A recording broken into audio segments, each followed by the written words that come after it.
recebo com muita alegria aqui nos estúdios da Capital FM o novo presidente da Academia Mato Grossense de Letras, o historiador e advogado Sebastião Carlos Gomes de Carvalho. Eu era candidato a vereador em 1982 e ia para a praça pública para olhar aquele deputado estadual discursar. Eram meus ídolos, Sebastião Carlos Gomes de Carvalho, eu nunca falei isso para você, e Bezerra Neto. Vicente Bezerra Neto. Você me coloca ao lado de um dos grandes homens de Mato Grosso. Um dos grandes homens da República, né? É verdade. O Bezerra foi um grande senador da República. Pouca gente se lembra de Vicente Bezerra Neto. Eu escrevi sobre ele.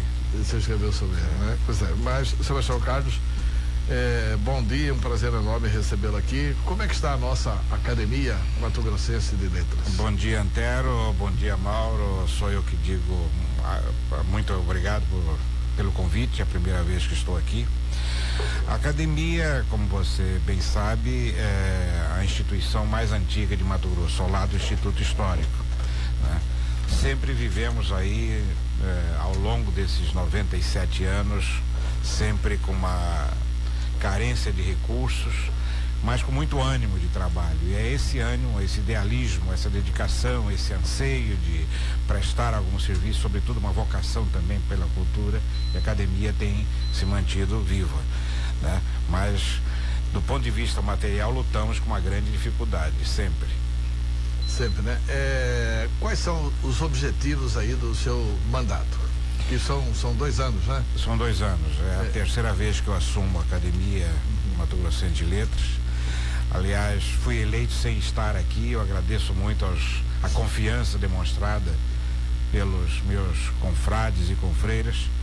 Eu estava na Europa quando fizeram a eleição e fui eleito sem votar em mim. Mas é uma responsabilidade muito grande que eu assumi e nós temos que dar prosseguimento, Antero. Nós vivemos uma carência de recursos muito grande, né? É claro que com muito dinheiro também você pode não fazer nada, mas sem dinheiro, de uma forma, você fica sempre amarrado, né? Há 10 anos atrás, quando fui presidente pela primeira vez, eu lancei uma coleção, criei uma coleção chamada Obras Raras de Mato Grosso, em que eu procurei recuperar as obras principais publicadas por autores matogrossenses. Por exemplo, o primeiro romance escrito por um matogrossense, escrito por um estudante de cuiabano que morava no Rio de Janeiro, foi publicado por uma gráfica no Rio de Janeiro. E qual que foi? Luz e Sombras, de Galdino de Barros, né? E nós recuperamos, publicamos essa obra, volume número 1. E fomos publicando várias, inclusive uma obra capital de uma pessoa fundamental e pouco conhecida em Mato Grosso, que é o Cavalcante Proença. Foi, além de general, foi um grande filólogo, respeitado mais no Brasil do que lá aqui. Nós temos aqui apenas uma homenagem a ele, uma biblioteca pública do município, que nem sei se pode dar o nome de biblioteca, né? E publicamos aí no Termo do Cuiabá, que é uma obra realmente de análise sociológica, folclórica, dos elementos ecológicos dessa região de Cuiabá, chamada Baixada Cuiabana. Enfim, foram 10 obras. Essa no Termo do Cuiabá, diz que quem fala que é do Cuiabá não é de Cuiabá? Não, do Cuiabá, do Rio Cuiabá. Do Rio Cuiabá. A expressão correta é essa, né? De Cuiabá, quando se tornou a vila, depois cidade, né? Na realidade, o Cuiabá já era uma denominação ancestral, né? Quando você fala o termo do Cuiabá, na região do Cuiabá, do Rio Cuiabá, né? Porque se for falar de Cuiabá, é da cidade de Cuiabá. Quando você fala de Cuiabá, é todo o transcurso que faz o rio até cair no Pantanal, claro. Então, eu pretendo, e aí já estamos fazendo contato com o poder público, para que a gente continue a edição, Antero, dessas obras importantes, fundamentais. Porque há 2 fatos importantes que vão transcorrer nesses próximos 2, 3 anos, que é o tricentenário de Cuiabá e o centenário da Academia de Letras. Eu queria juntar esses 2 fatos, Mauro, para que a gente pudesse realmente fazer uma recuperação de obras fundamentais que foram aqui escritas, algumas das quais, Antero, de importância para a história e a geografia do Brasil, como são as obras do Barão de Melgaço. Então, essa é um dos objetivos. Eu gostaria de fazer também um concurso público de literatura. Há muitos talentos, e você que é um homem que conhece o estado e percorre os municípios, sabe que há muitos talentos nesses rincões mais afastados da capital, né? E seria interessante que nós tivéssemos uma parceria com o governo, Secretaria de Educação sobretudo, porque nós precisamos mobilizar os professores para realizarmos um concurso literário em 2 níveis pelo menos. Um de âmbito escolar, até para estimular a juventude, a leitura, ao estudo, e um outro mais amplo que pudéssemos até, se tivermos condições, até atrair a atenção de autores de renome nacional. Mauro Camargo? Eu queria fazer uma pergunta, porque é tão importante quanto estruturar financeiramente a academia, que é uma situação realmente importante, né? Para o trabalho que faz a academia, pela preservação da cultura, né? É também um forte movimento no sentido do que o senhor vinha dizendo, de buscar novos talentos, estabelecer em Mato Grosso, como já foi um polo forte de artes plásticas, também na literatura se destacar. E nós temos jovens talentos surgindo, Antero. Nós temos jovens e temos grandes escritores daqui. Grandes escritores daqui, verdade. Eu ia citar aqui o caso da menina Helena Werneck, que é filha da jornalista Queca Werneck, que está lançando nessa semana seu primeiro livro de poesias, chamado Nu, e que é uma grata surpresa, né? Você vê uma jovem com 16, 17 anos lançando seu primeiro livro, e isso, né, nos faz. A gente sabe que é um talento que está aí. Um livro, aliás, apresentado por Lucinda Pertoni, né? Então, por aí já se vê que tem uma qualidade, né, que merece ser a nossa atenção. E esse projeto de estimular os novos talentos, é muito difícil o poder público efetivamente participar disso. O poder público tem a estrutura da Secretaria de Educação, tem a educação na mão, tem toda a possibilidade de introduzir a literatura, as artes das letras. Exatamente isso, pegando aí, não é difícil participar.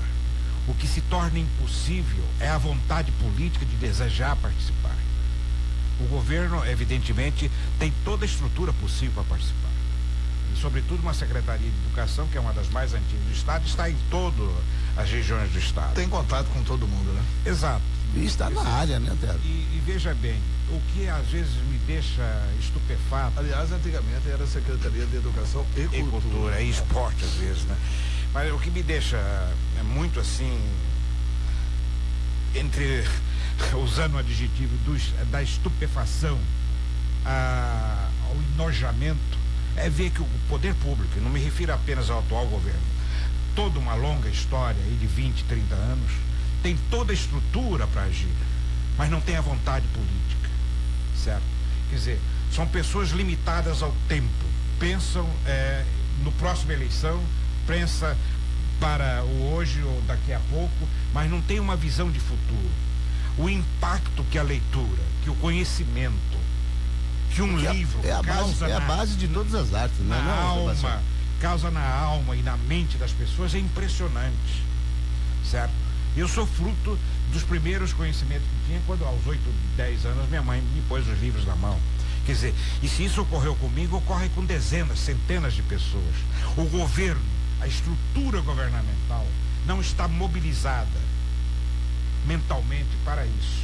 Quer dizer, e aí nós entramos numa questão fundamental deste país.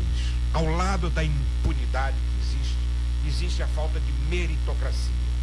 Não se escolhem as pessoas por mérito. Escolhe-se, isso sim, por opções políticas momentâneas às vezes, que muda como uma maré.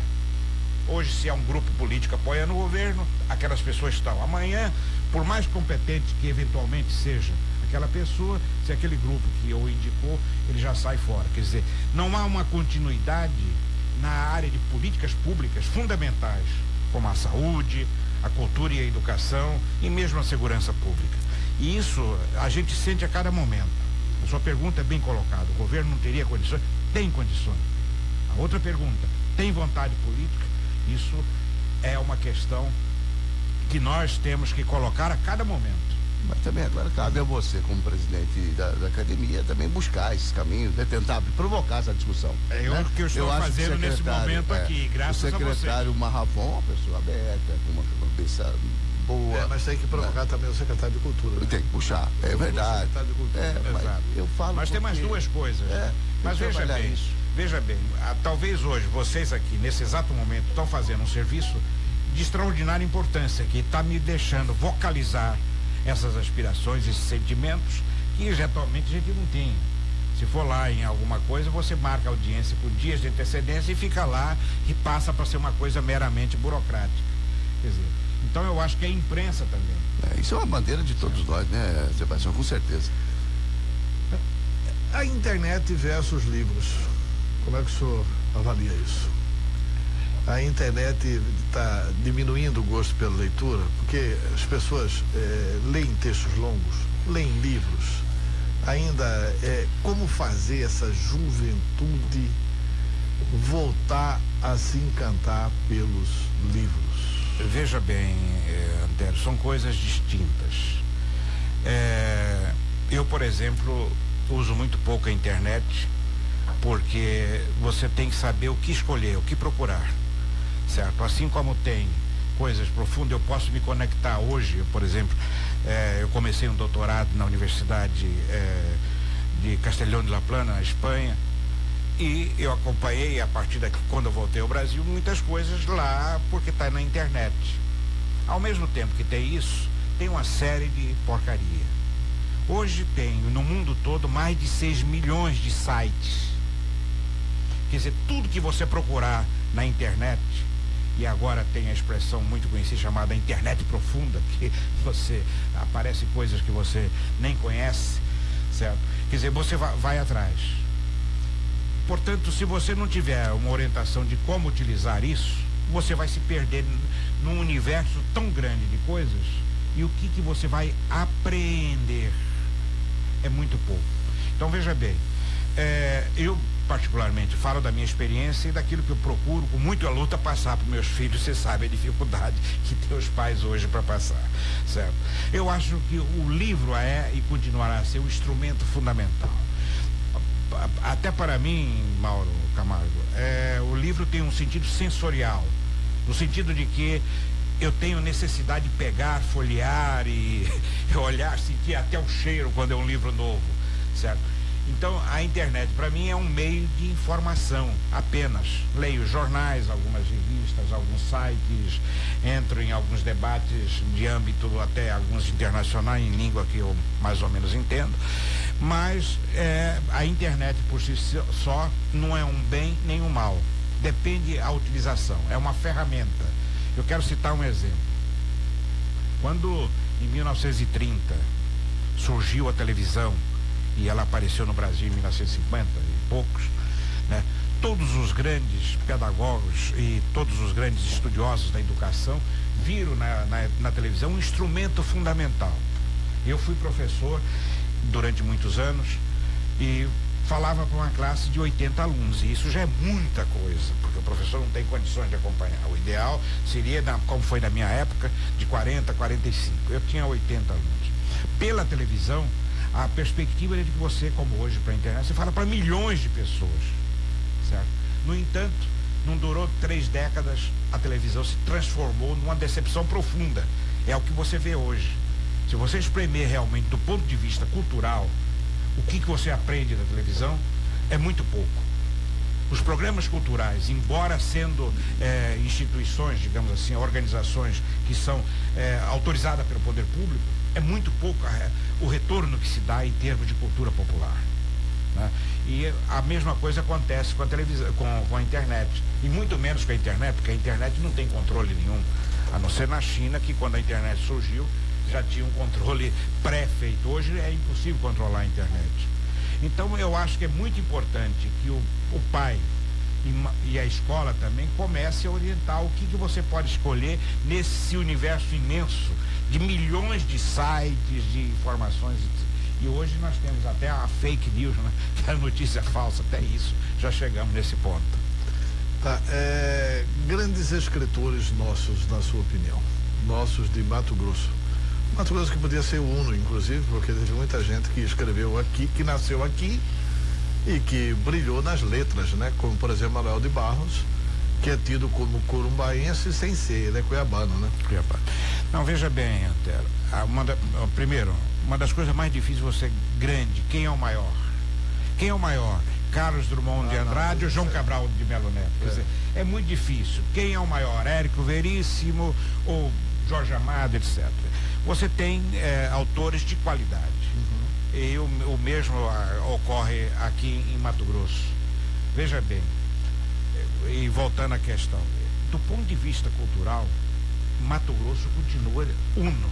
Como é que você vai falar que você não esteja ligado? Ainda mais você que é cuiabano, uma longa tradição de o seu avô. E filho de pai campograndense. Meu avô prefeito de Campo Grande. Seu avô prefeito de Campo Grande, Coronel Antero, quer dizer, sobre o qual eu fiz um estudo também, ainda que pequeno, no meu livro sobre os governadores.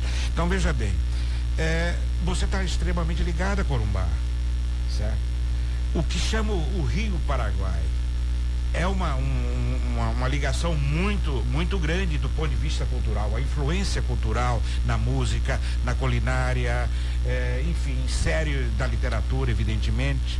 Então, e, aliás, eu quero proclamar aqui sempre a minha admiração, desde sempre, por 3 cidades, que é, além da minha Barra do Garças, mas, sobretudo, por Cuiabá, Cáceres e Corumbá, certo? Então, veja bem, do ponto de vista cultural, Mato Grosso continua uno. Aliás, Corumbá, se dependesse de Corumbá, eles ficariam conosco aqui. Foi um ato arbitrário a divisão, né? Não houve um debate e tal, houve um ato, um ucase do general. E, bom, se bem que as discussões sobre a divisão, e eu também fiz um estudo sobre isso, já vinha de 100 anos antes. Bom, mas o que ocorre quando você fala dos grandes escritores? Como você desconheceu um Guilherme Dick, que seria uma expressão nacional? O nosso Guimarães Rosa. Como você escreveu um Silva Freire, que se tivesse num grande centro seria hoje celebrado, certo? O Cavalcante Proença é uma figura imensa. General, foi pro exército e tal, depois se dedicou à literatura, foi caçado, foi escorreado pelo movimento militar de 64. O filho dele, que era capitão, foi caçado, eu estive com ele até recentemente para pedir autorização para publicar esse livro. Citado por Silva Freire, da maior crítica, que Cuiabá deveria refletir sobre isso.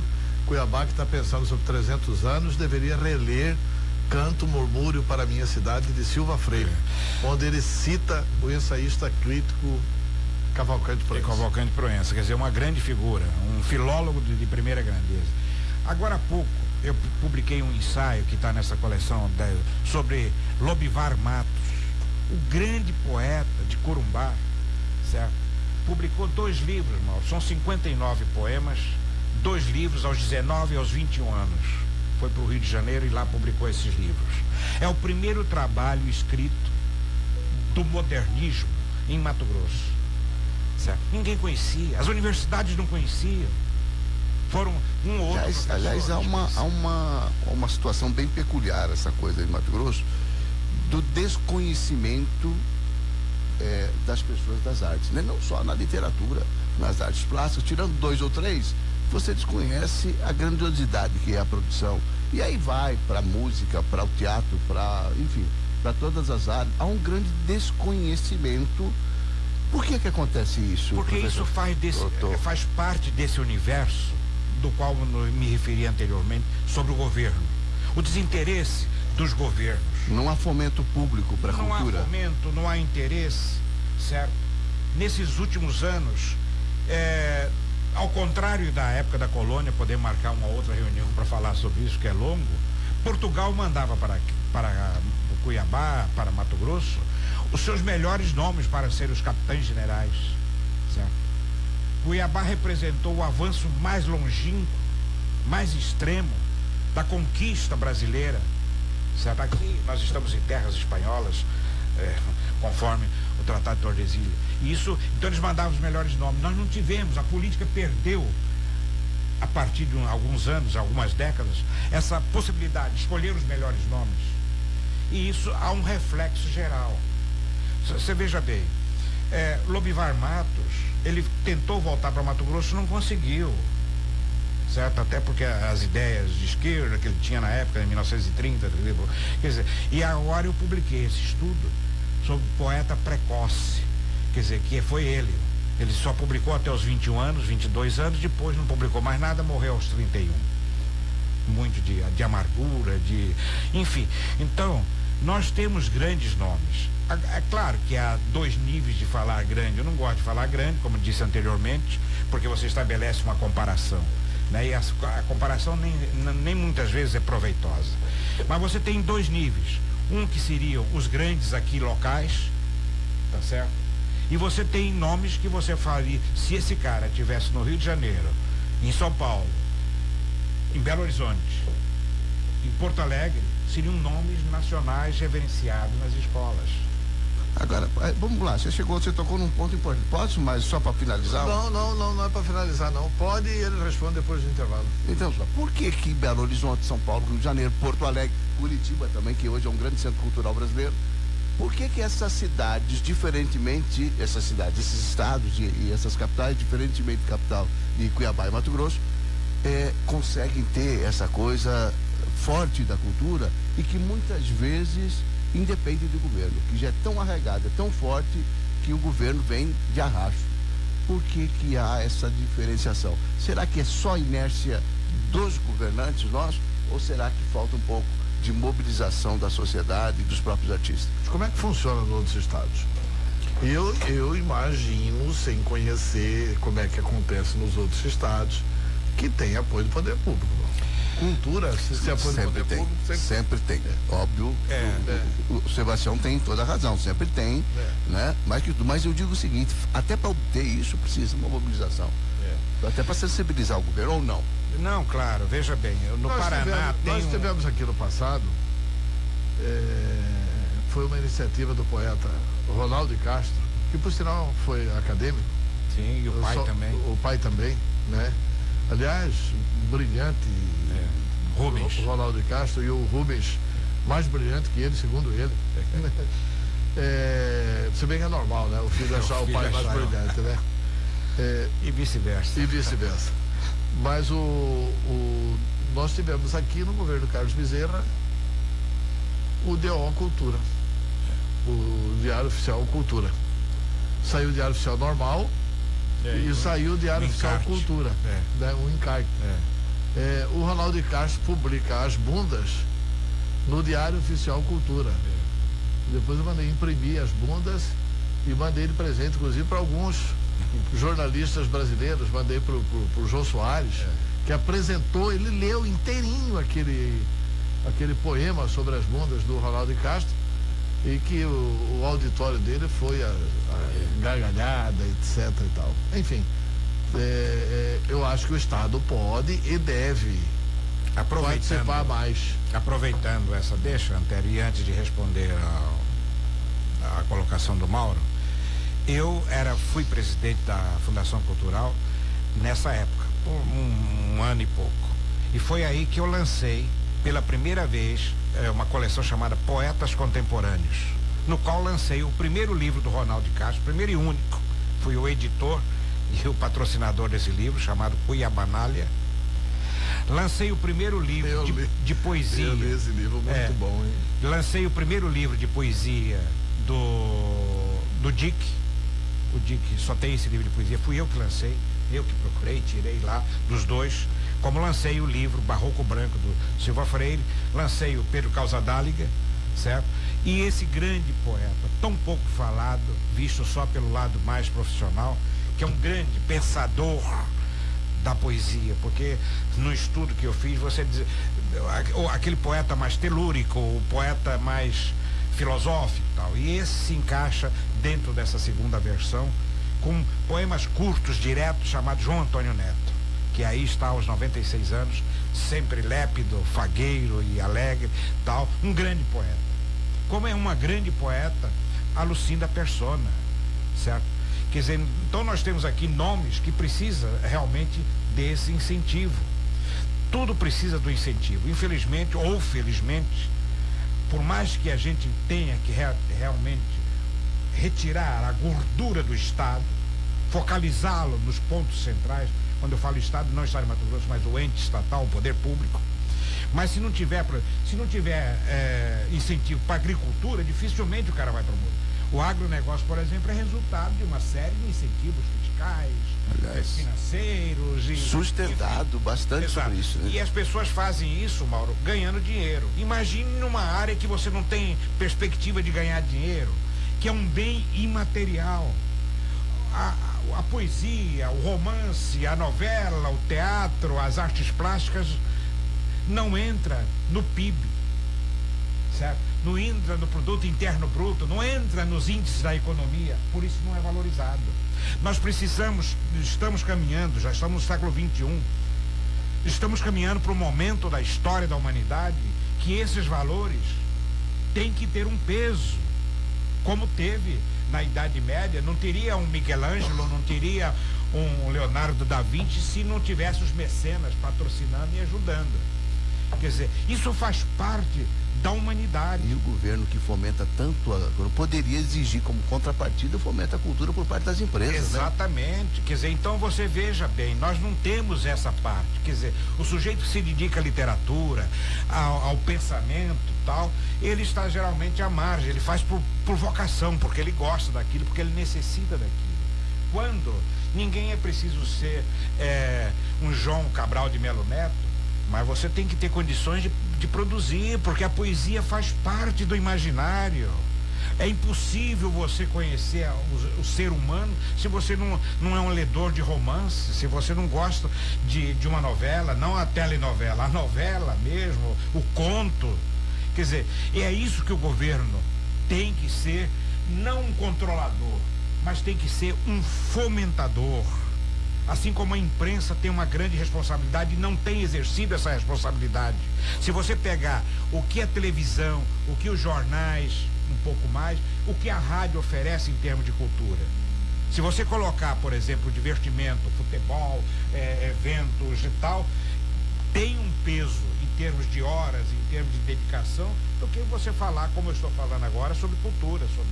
Quer dizer, o dia que nós estabelecermos a cultura como um elemento fundamental, nós teremos uma outra realidade. Antero, a humanidade não lembra dos grandes generais, mas lembra primeiro dos grandes filósofos.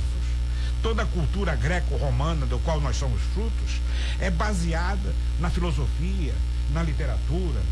Todo mundo fala que sabe quem é um Homero, quem é um Shakespeare, enfim, quem é um Voltaire e Cícero, enfim, você pode pegar um grande... E nós não temos isso, nós não temos pontos referenciais hoje da cultura, porque a cultura perdeu esse valor, esse sentido que lá atrás, há 200, 300 anos, tinha como fundamental. Então, esse é o grave momento, esse momento de caos, de tormento, não apenas social, mas espiritual que as pessoas vivem, é uma carência profunda de cultura, do enriquecimento que a cultura traz. É um bem imaterial, você não põe quanto vale o seu conhecimento. Você não tem como medir isso, mensurar essa parte. Quer dizer, e isso os governos não têm atentado. Cria-se incentivo para tudo.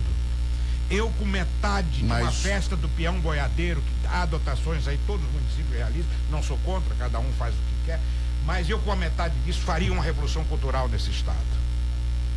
Agora, como você pergunta, o governo tem condições? Tem todas as condições. Tem vontade política? Isso é outra história. Pois é, mas não falta articulação, aí essa que é a minha pergunta.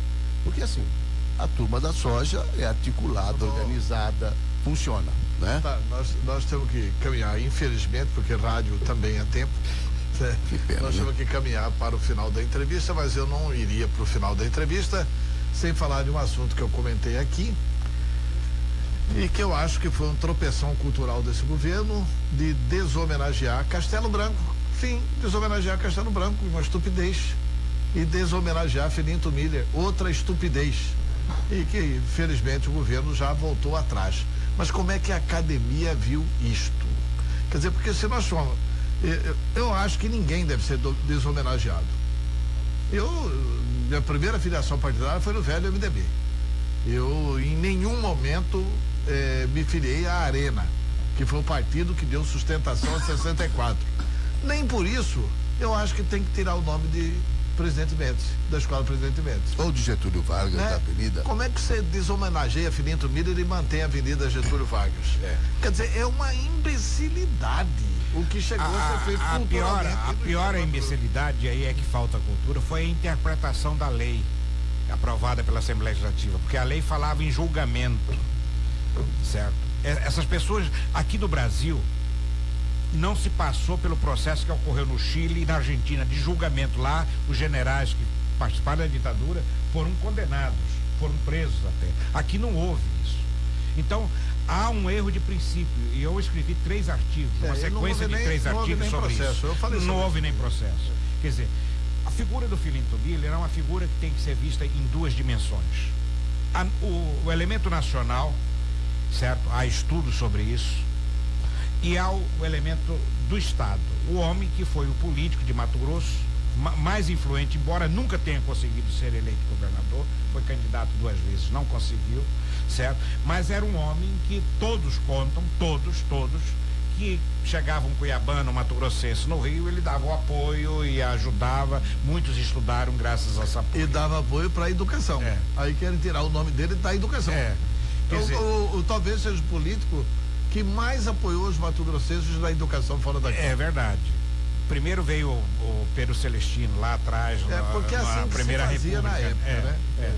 O Pedro Celestino foi o primeiro sujeito, em 1912, 13, que criou, um pouco depois, que criou uma bolsa de estudo. O pessoal foi estudar agronomia lá no sul.